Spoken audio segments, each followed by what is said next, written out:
How well do you manage the true responsibilities of a senior leader? They're very different from those of a manager, aren't they?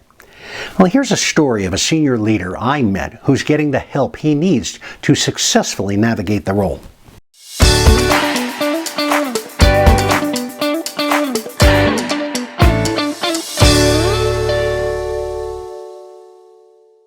I'm Bob Wendover.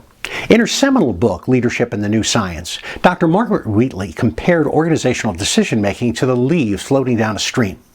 As each leaf bumps up against another, or maybe a rock or the banks of the waterway, it forces a reorganization of the leaves around it.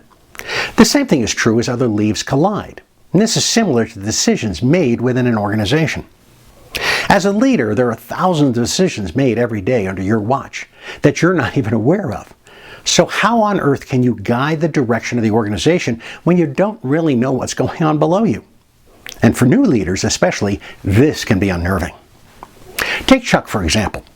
Chuck has been in the grocery industry for 15 years. And starting out as a cashier at the front end, he has risen through 5 levels, including store manager. But in recent months, he's been promoted to regional vice president, one of 6 within the organization. And rather than working out of a tiny space in a store now, he has a comfortable office in the headquarters building, although he's rarely there. He spends most of his time moving from store to store in his region.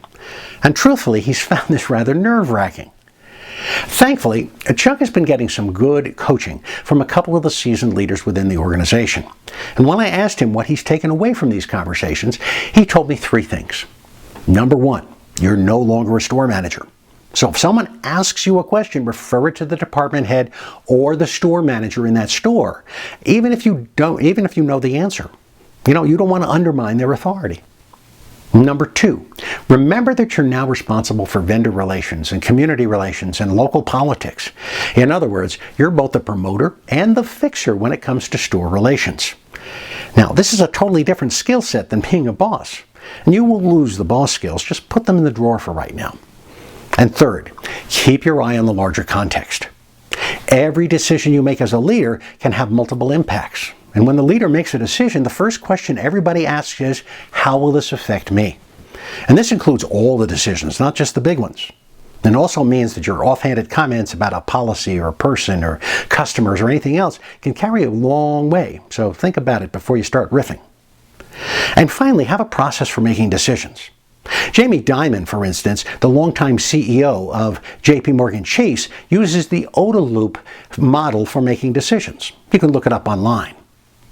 Analyzing possibilities and possible scenarios will help you understand how something can go in different scenarios. Okay, and there are dozens of processes like this. Just give it a try and explore and see which one works best for the types of decisions you typically make. Now, while Chuck's experience is in the grocery industry, this can be extrapolated to really any other type of situation, such as manufacturing and distribution and food processing and so on. Organizations in general exist around different levels of authority and responsibility.